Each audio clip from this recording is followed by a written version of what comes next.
The FBI ballistics standards are holding back ammunition development, and I would argue are giving us an incomplete picture of handgun performance. By relying only on the primary factors of the FBI ballistics tests, we are ignoring so much more if we truly want to objectively rate a handgun. We need to look at the total system: bullet, loading, caliber, capacity, spare magazines, and more. I'm going to propose a new system, one that I think will do a far better job at rating your personal self-defense loadout. I'm Anders E.T. Herzberg, and this is the Dead Calibers Archive.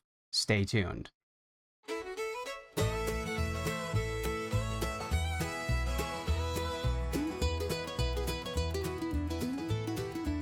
Old Hank was a gunsmith, the best in the land, with a steady Cap and Ball Digital Strategies is a two-way focused digital marketing agency.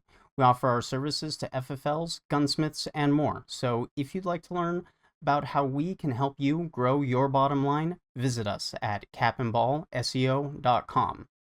Now, back to our show.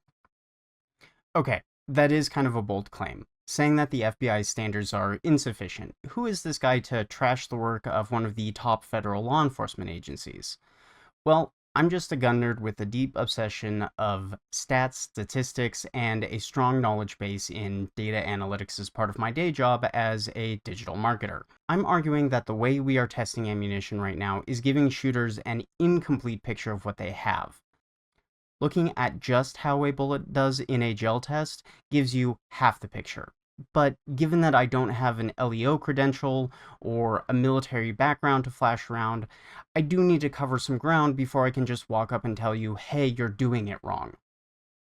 I've debated exactly how I wanted to present this idea, and this is my attempt to lay the groundwork for this rating system that I have developed.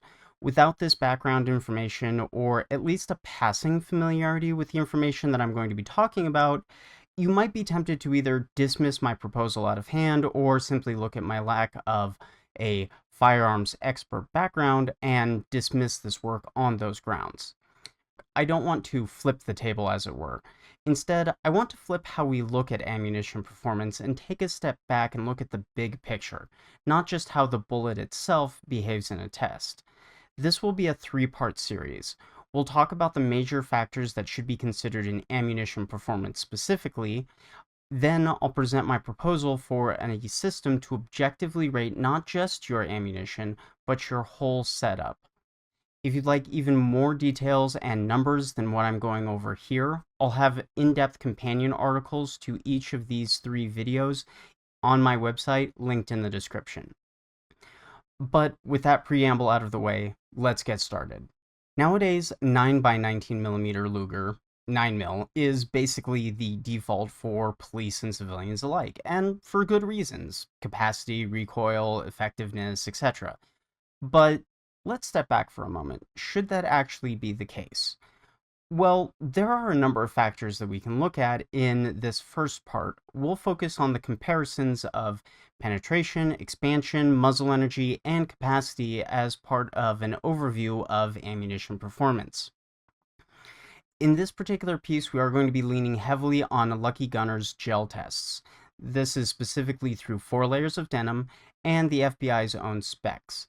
And yes, calibers like .380 ACP often come in tiny pocket pistols with shorter barrels, so we'll be talking a little bit more in depth how barrel length plays into the equation in part 2.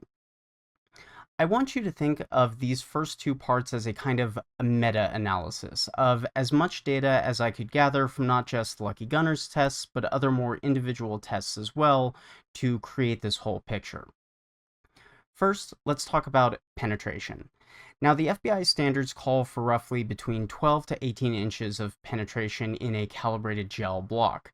That's deep enough to reach vital organs, but not so deep that you're potentially risking over-penetration. I'll talk a little bit more about over-penetration once we get into the actual rating system itself, but looking at the major calibers, .380 ACP, 9mm, 40 Smith & Wesson, .357 SIG, and .45 ACP, here's how they roughly stand up over the data that I've been able to gather. .380 ACP is usually borderline at best. Median, I'm finding it at around 13.3 inches, but some of the jacketed hollow points that I have looked at test data for are only really hitting between 8 to 11 inches of penetration.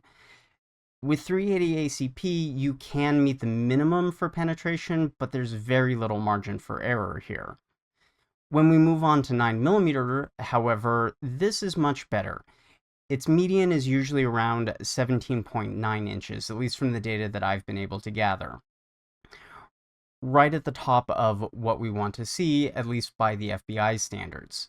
And even plus P loadings are consistently landing in that 18-inch roughly penetration, thanks to combination of the higher velocity, smaller diameter, that kind of thing. Now, for 40 Smith & Wesson, this is where we start to step back a little bit more on the penetration. At 16.5 inches for its median penetration, this is comfortably within the FBI standards. There's no worry about over-penetration issues here by any means. Moving on to 357 SIG, I find its median around 18.3 inches across all of the data I gathered. This is at the upper end of the FBI standards, and honestly, I'm not too terribly worried about that little bit of extra penetration that 357 SIG has on average. Finally, for 45 ACP, it's right around the same as 40 Smith & Wesson, usually around 16.7 inches for the median diameter. And remember, we are again talking about a heavy, wide bullet for most 45 ACP loadings.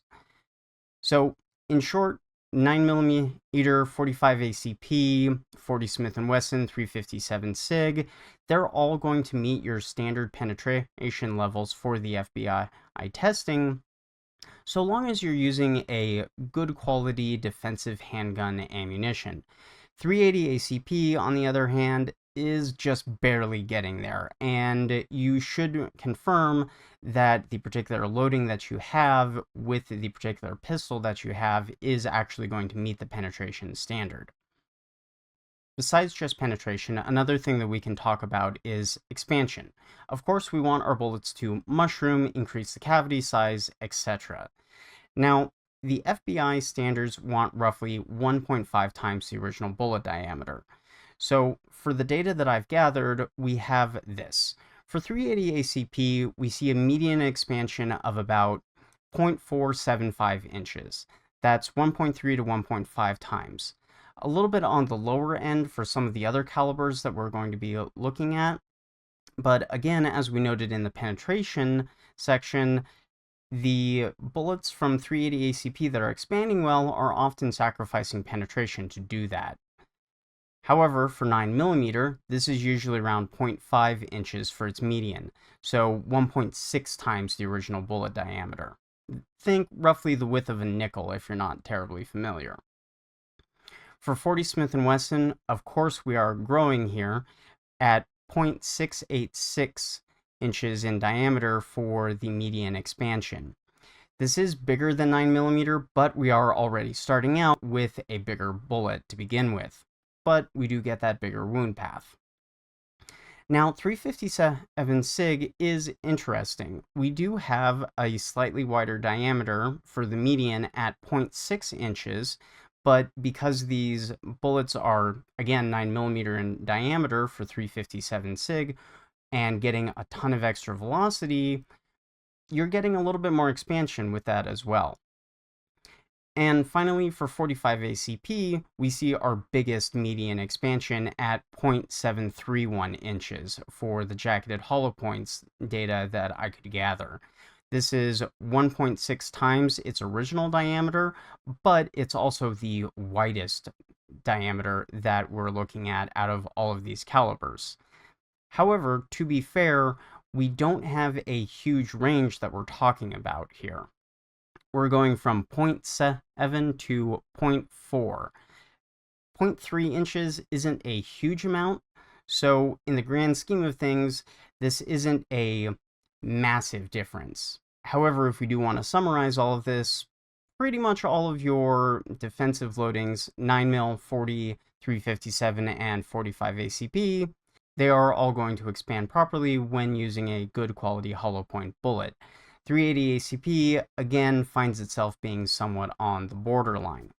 Now, let's take a look at this from a slightly different angle. Capacity. Now, a specific loading might do well in penetration and expansion, but capacity matters quite a bit and is one of the reasons why 9mm has continued to dominate. So let's look at the general capacities we see for each of these different calibers that we have been discussing. Now, 380 ACP does tend to come in smaller sized guns, pocket pistols, mouse guns, whatever you want to call them. So the capacity is often less, usually 6 to 7 rounds. Sometimes you'll see pistols that are doing 10 plus, but now you're starting to lose a lot of that concealability that you might have picked at 380 ACP for in the first place. 9mm, on the other hand, is usually around 12 to 17 rounds of capacity for most pistols.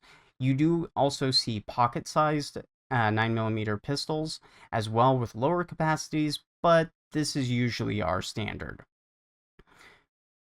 Going up to 40 Smith & Wesson, normally the rule of thumb with this is you lose 2 rounds of capacity versus 9mm. For instance, a Glock 23 would generally hold 13 rounds, whereas there'd be 15 rounds in a Glock 19. 357 SIG has much the same issue as 40 Smith & Wesson when it comes to capacity, generally around 13 to 15 rounds depending on the pistol. And finally, 45 ACP usually has the lowest capacity of the bunch, usually between 7 to 10 rounds. However, double stack pistols could bump this up to as many as 13. So where does that leave us in terms of capacity? If we're really concerned about the capacity of our firearm, 9mm is probably going to be the clear winner for you. But if you do want a little bit more power from the pistol, 40 Smith & Wesson and 357 SIG can be good options as well.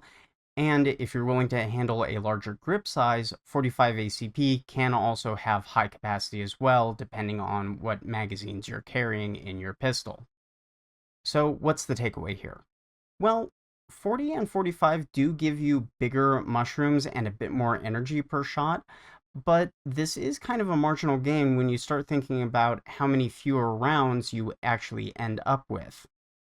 When we talk about these general capacities, and if we look at the average energy produced across the different loadings that I pulled data on, we see that 380 ACP has an average energy of 200 foot-pounds at the muzzle, 9mm Luger has 375 foot-pounds, 40 has 450, 357 SIG has 525, and 45 ACP is usually around 400.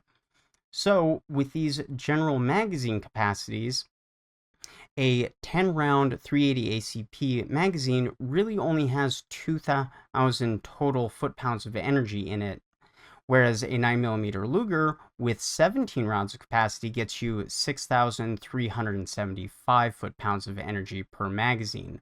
40 Smith & Wesson bumps this up to 6,750 with its 15-round capacity, and 357 SIG actually ends up topping out the charts with a 15-round capacity giving you 7,875 total foot-pounds of energy per magazine. 45 ACP actually ends up losing out here. With a 13-round capacity, you're still only getting 5,200 total foot-pounds of energy out of that magazine. So when you do the math, 9mm and 357 SIG actually end up delivering more energy per magazine than even a 45 ACP because of that higher capacity. Now, this is something to think about maybe next time you're weighing the pros and cons of 9mm versus 45 ACP. But to wrap up part 1, in conclusion, we can say that 9mm through 45 all are going to meet the basic FBI penetration standards, and 380 ACP is going to be somewhat borderline. In terms of energy, 357 SIG is the winner of the major handgun calibers that have been popular. However, for capacity, 9mm does win out.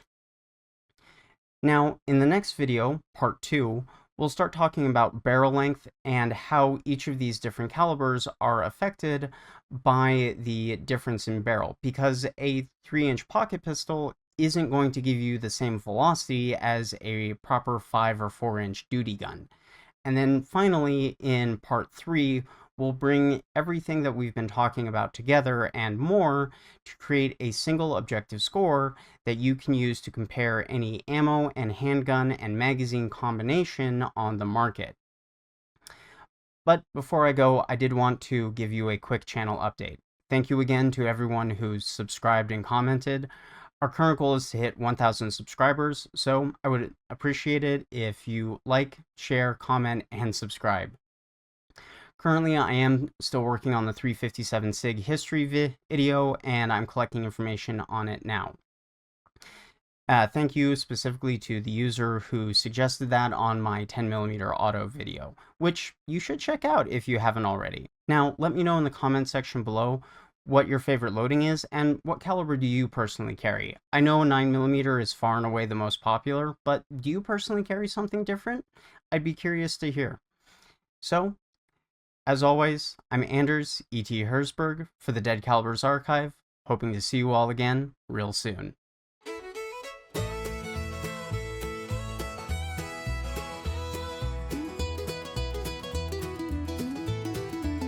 Old Hank was a gunsmith, the best in the land, with a steady-eyed aim and a rock-steady hand.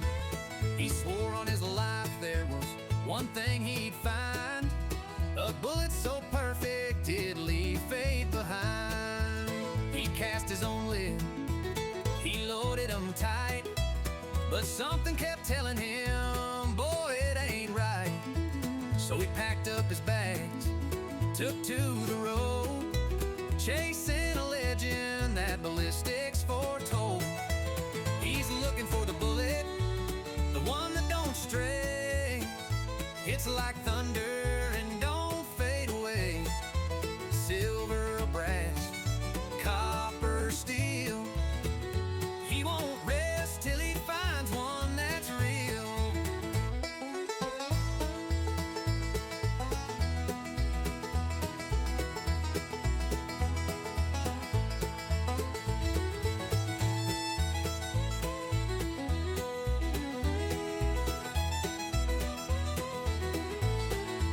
Down in Kentucky, a mountain man swore, I once saw a bullet that cut through the war. It flew like a whisper, it struck like a blade, and the man who fired it, he never got paid. Hank took to Texas, then down to the bayou. A voodoo queen whispered, boy, I know about you. She gave him a casing, all etched with a rune, said fire it once and you'll know the truth soon. He's looking for the bullet, the line that don't stray. It's like thunder and don't fade away. Silver or brass, copper or steel, he won't rest till he finds one that's real.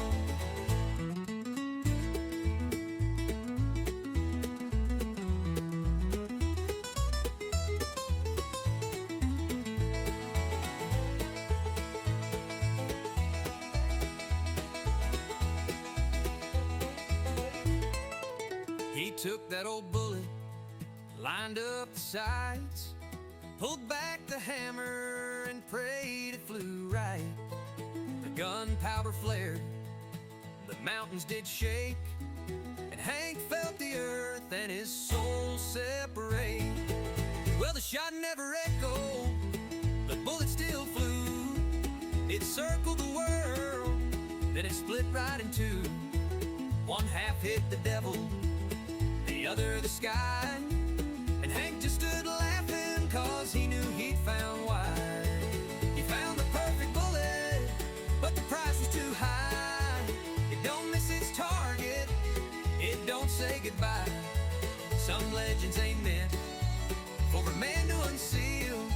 Some things are best left to the steel. Old Hank disappeared, some say he's a ghost, Still searching for answers he wanted the most. But if you hear a shot with no echo at night, you best say your prayers, 'cause it flies straight and right.